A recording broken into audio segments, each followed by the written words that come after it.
Today we're going to talk about one of the biggest lies sold out there, the so-called discipline. No, I'm not going to tell you to wake up at 5 a.m., take a cold shower, and meditate for an hour. Because if I tried that, I'd probably go back to bed and cry in the fetal position. Real discipline, the kind that really works, is dirty, it's ugly, and no one wants to talk about the gross parts. It's like watching our iconic chimpanzee try to use tools for the first time. It's funny, it's messy, but in the end, when he learns, it's brilliant. And the hardest truth of all is this: discipline won't turn you into a superhero. It will turn you into a janitor, the janitor of your own life. And being a janitor, well, it's not very glamorous. Ready for the truths that will anger you, but may ultimately set you free? Let's dive in. The first big truth we need to face head-on is the death of "I deserve it." You know that voice. It's that seductive little voice that, after a long, tiring day, whispers in your ear, "Come on, just one more episode. You deserve it. Ordering a pizza is easier. You deserve it. Skipping the gym today won't make a difference. You deserve it." That little voice, my friends, is your monkey brain, the brain of our inner chimpanzee, and it's programmed with a single goal: to seek immediate pleasure and avoid pain at all costs. The "I deserve it" mindset is its most powerful weapon to keep you right where you are, in your comfort zone. Here's the hard truth: you don't deserve to sabotage your own progress. Think about it. What do you really deserve? You deserve the results that come from consistent effort. You deserve to wake up and feel proud of yourself. You deserve the health, confidence, and peace that come from keeping your own promises. Discipline at its core is about swapping "I deserve" for "I choose." I choose not to eat this right now because I've chosen a higher goal.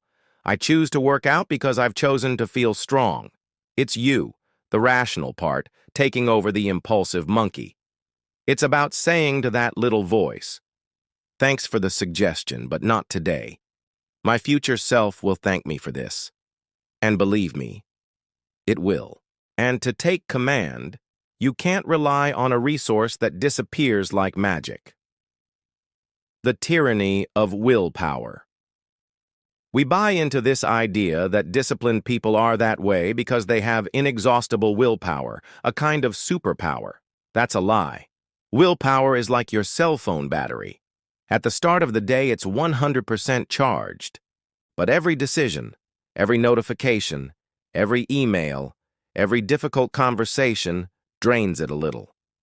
At the end of the day, when you need it most to work out or cook a healthy meal, the battery is at 5% and going into power-saving mode. If you rely solely on willpower, you're doomed to failure. It's a lazy strategy. The true magic of discipline, the one no one tells you, is being smart and, surprisingly, lazy. It's about creating systems that don't depend on you feeling like a superhero. It's about making the right thing to do, the easiest thing to do. It's laying out your workout clothes before bed. It's leaving the washed fruit in the fridge. It's blocking social media on your computer during work hours. You're essentially creating a lit corridor for your monkey brain to follow without having to make decisions at every step. You don't need more willpower. You need fewer obstacles. Discipline is about building the corridor, not about having bursts of energy to run in the dark. And speaking of obstacles, none are sneakier than the myth of the perfect plan. How many times have you set a new goal and the first thing you did was plan? Research the best method, the best spreadsheet, the latest app, the most efficient diet? You spend hours, days, planning every detail. Do you know what this is called? Analysis paralysis, or in our club's terms, high-level procrastination. Pursuing the perfect plan is comfortable because it feels productive. You feel like you're making progress, but in reality, you're just spinning your wheels, not moving forward. It's like our chimpanzee with a giant whiteboard, drawing the perfect map to climb the tree while the sun sets and he hasn't taken a single step. The cold, hard truth is this: a good enough plan, executed now, is infinitely better than a perfect plan that stays on paper. Discipline isn't born on an architect's drawing board. It's born on the battlefield, covered in dirt, full of adjustments and improvisations. You don't discover the perfect path until you start walking. You start walking, and then you discover the path. The act of starting, even if crooked, even if imperfect, is what generates true clarity, not endless planning. The rule is clear. Start. Bad. Improve along the way. And finally, the hardest truth to swallow of all: mourning for the easy life.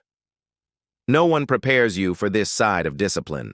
Being disciplined inevitably means giving up things. And it's not just giving up donuts or staying up late watching TV, it's giving up a version of yourself. It's a mourning process. You'll miss the person who could go out any night without worrying. You'll look at photos of friends having fun and feel a pang of longing. You'll have to say no to people and situations you enjoy, and it will hurt. It will feel lonely at times. Acknowledging this pain is crucial. Discipline isn't about adding only good things to your life. It's about sacrificing good things now for better things in the future. You're trading momentary pleasures for deep and lasting pride. It's a conscious exchange, and like any grief, you need to honor this feeling, understand that it's normal, and move forward anyway. Discipline is the courage to choose the pain of responsibility over the pain of regret. So that's it. Discipline isn't a superpower. It's the boring, repetitive decision to be the caretaker of your own life. It's about killing the "I deserve" mindset, building systems instead of relying on willpower, prioritizing action over perfect planning, and having the courage to feel and overcome grief for the sake of an easier life.